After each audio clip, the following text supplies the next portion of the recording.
I know what you're asking yourself right now. Did he get a haircut?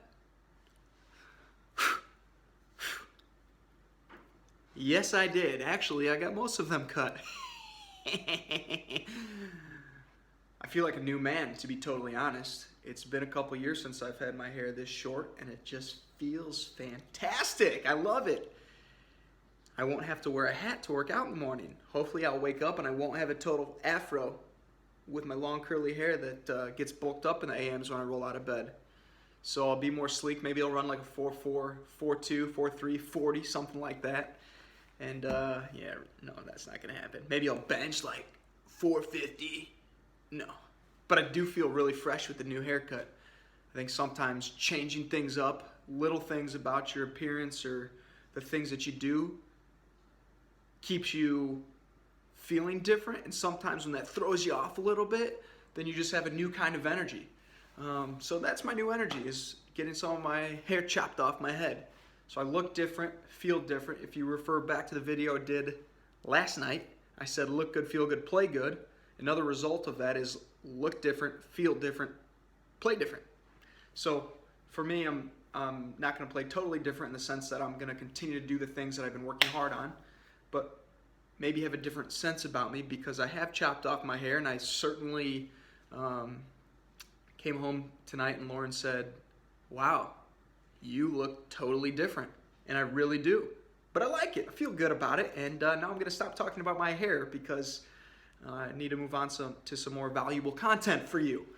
So the thing I want to focus on, that I will continue to focus on as we move into 2017 and throughout 2017, is goal setting. I'm a huge believer that goals are very vital to helping you to propel yourself forward and take the action you need to take to achieve the ultimate results that you want to achieve. Goal setting is a huge aspect of achievement. At least from the folks that I've paid attention to who have achieved some really outstanding results in their lives, I notice that they pay close attention to the goals, and they put goal setting as a priority in anything that they're doing as they're trying to work towards and progress towards their ultimate results. So I want to touch on goal setting in a couple capacities in this video.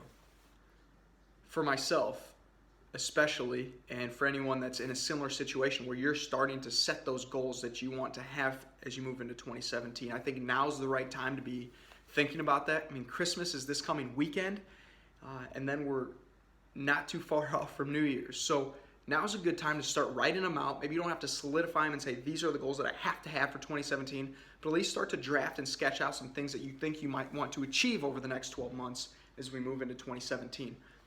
So the thing I've been thinking about as I'm looking at my business goals for 2017 is the idea of realistic versus unrealistic, or big goals that most people might find as not possible, or at least not very probable to occur. And at times I've gone back and forth in my mind, but in my gut, I've always had this feeling that setting outlandish goals can be helpful. As long as you can create that certainty within you that it's possible, even if you don't say this is 100% certain it's going to happen, if you can tell yourself, you know what, this is possible, so I'm going to go after it, I think that's a goal worth setting. I had that conversation today actually with one of my teammates and just made the point that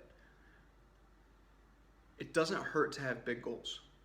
If we set a goal of increasing our business by X%, and most people would look at that and say, gosh, there's just no way you're going to make that happen. That is just too big of a goal. It has not been done before. I look at it from two perspectives.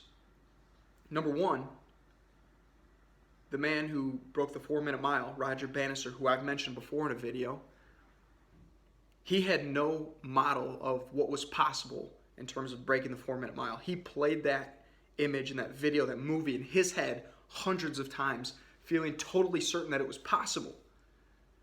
So I think there are plenty of examples to look out to, maybe not specifically in your field or what exactly it is that you're working towards, but there are plenty of examples in other fields or maybe one-off niches that might not be totally what you're doing, but you can look to as examples and say, look, it's been done before. It's been done in the sense that there have been people who have set goals that seem totally unrealistic and totally not probable for most of the people in that industry.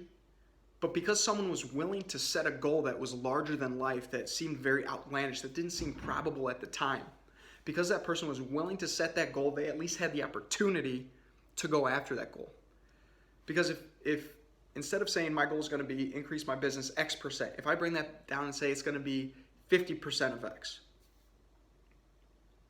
that really limits what I'm willing to do. That limits my perception on what's possible, and our brains and our bodies will naturally hold us to the level that we allow ourselves to go in our mind.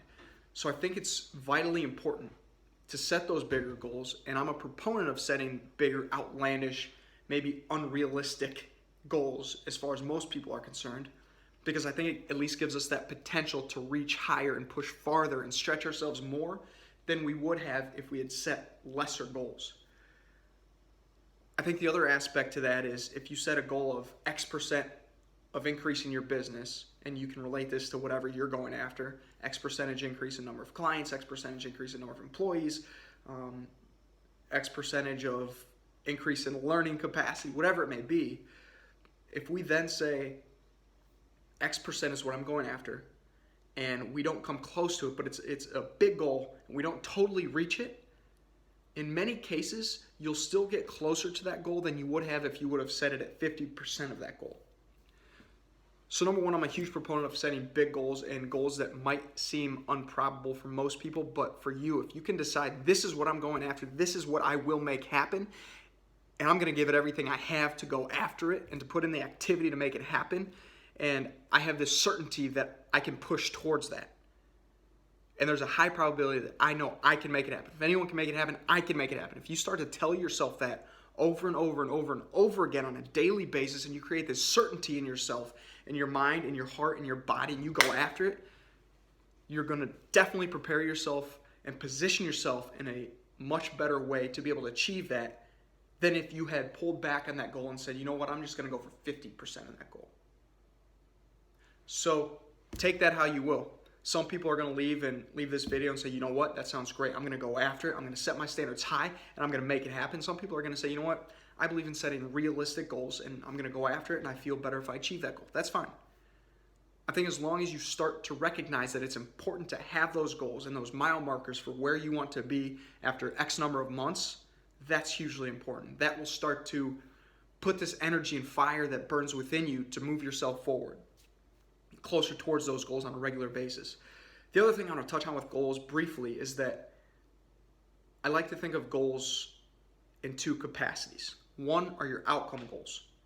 In 12 months, I want to grow my business X%. That's an outcome goal. What do you want to happen after a certain period of time? The second kind of goal is an activity or action goal.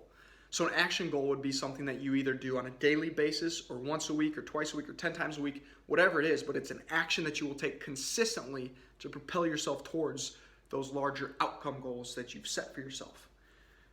So an example might be, I want to grow my business X% in 12 months, and that's my outcome goal. My activity goal is every single day, I'm going to make 10 phone calls to a new prospective client, and every week, whether I send 2 a day, 3 a day, 10 a day, 12 a day, by the end of the week, I will have sent out 50 emails to personal contacts who can help introduce me to other contacts who might potentially find value in things that I'm doing. Those are some examples of activity or action goals, as I would call them. So we're approaching the end of 2016, and I think it's hugely vital to your ultimate success and achievement of the goals that you're setting in 2017 to start setting them. Start looking at what you want to accomplish and start writing them down. Don't just think about them. Thinking about them and internalizing them in your mind is important, but even further than that, it's vitally important to start writing them down and looking at them every single day. I've written down a lot of the goals that I want to accomplish in 2017, and I've started reviewing them. I've started paying attention to them on a daily basis. I put them on a 3x5 card. On one side of the 3x5 card, I've written my outcome goal. And on the reverse side of that 3x5 card, I wrote down 3 different daily action goals that I have to make sure I'm taking action on these specific things every single day to move myself closer to those outcome goals that I've set for myself. So those are just a couple ideas. If you have other ideas in terms of how to set goals and how to view goal setting in terms of big, outlandish goals. Maybe not necessarily realistic in most people's mind, but very much a goal that, if achieved, would be hugely, maybe I should rephrase that, would just be a great outcome for you. So if you have thoughts on that, I'd love to hear from you. Comment below.